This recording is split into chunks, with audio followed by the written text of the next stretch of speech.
La paix retrouvée entre Esatu et Ali ne dura pas longtemps. Bien que Precious ait promis de changer, elle n'était pas la seule menace pour leur bonheur. Les forces obscures invoquées par Precious avaient laissé une empreinte dans le royaume de Kalinwa, une énergie sombre et maléfique qui ne s'estomperait pas si facilement. Une nuit, alors que la lune était haute et que le palais dormait paisiblement, des ombres furtives commencèrent à se mouvoir dans les recoins les plus sombres du royaume. Des murmures inaudibles se propagèrent dans l'air, porteurs de sinistres présages. Ces forces obscures, invoquées par les esprits maléfiques que Precious avait inconsciemment libérés, cherchaient maintenant à répandre le chaos et la destruction. Le lendemain, Aissatou et Ali se rendirent compte que quelque chose n'allait pas. La forêt qui entourait le royaume, d'habitude si paisible et accueillante, semblait hostile et menaçante.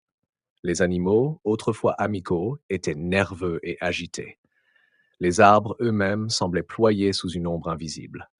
La sorcière bienveillante, leur fidèle alliée, vint les trouver avec des nouvelles troublantes. Les forces obscures sont en mouvement, dit-elle d'une voix grave. Les esprits maléfiques invoqués par Precious ne se sont pas contentés de semer la discorde. Ils cherchent à étendre leur influence et à plonger le royaume dans les ténèbres.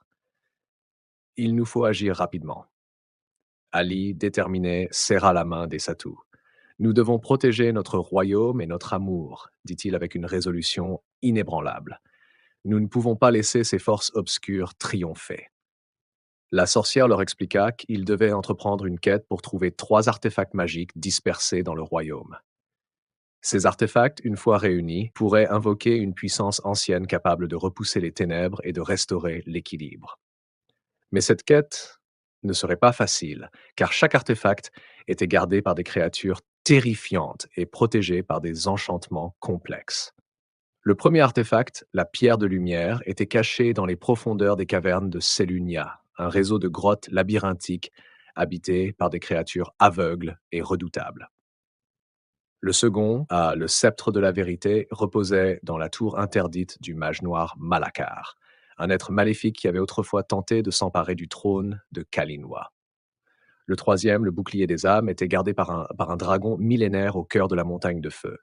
Essatou et Ali, bien que conscients des dangers, se mirent en route avec une détermination sans faille. Leur premier objectif était la caverne de Selunia. En chemin, ils rencontrèrent des villageois terrifiés par les créatures qui avaient commencé à émerger des ténèbres. Essatou et Ali, avec l'aide de la sorcière, purent repousser ces créatures et rassurer les villageois, leur promettant de ramener la paix dans le royaume. La descente dans les cavernes de Selunia fut périlleuse. Les créatures aveugles, bien que ne pouvant pas les voir, avaient une ouïe et un odorat surdéveloppés. Ali, avec son habileté de chasseur, guida Aïssatou à travers les passages étroits et dangereux. Ils durent faire preuve de silence et de prudence, utilisant les rares sources de lumière naturelle pour progresser sans attirer l'attention. Au cœur des cavernes, ils trouvèrent finalement la pierre de lumière, une gemme éclatante posée sur un autel ancien. Mais avant qu'ils ne puissent la prendre, ils furent attaqués par une créature massive, un gardien de pierre aux yeux incandescents. Aissatou et Ali se battirent avec courage et détermination, utilisant leur intelligence et leurs compétences pour vaincre le gardien.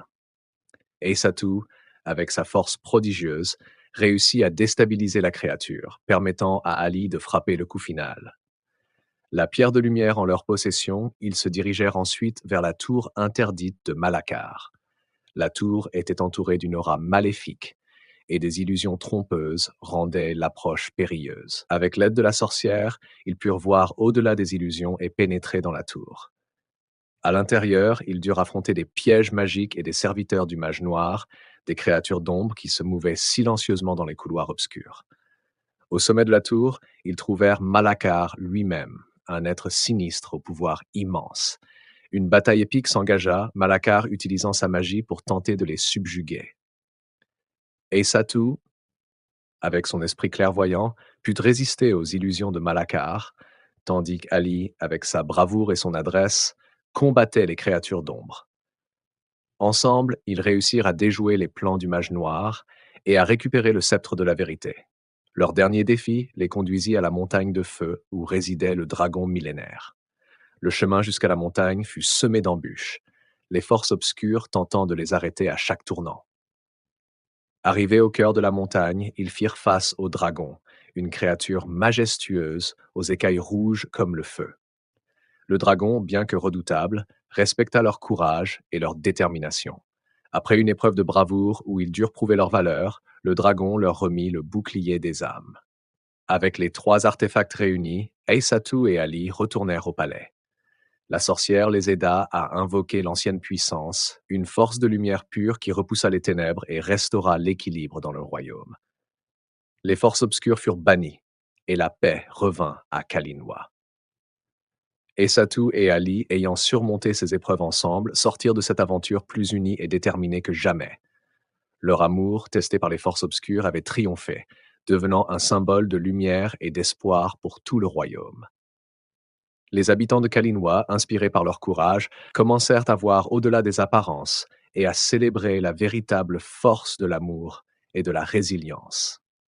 Ainsi, malgré les ténèbres et les obstacles, Aissatou et Ali continuèrent à construire leur avenir ensemble, convaincus que leur amour pouvait surmonter toutes les épreuves et illuminer même les jours les plus sombres.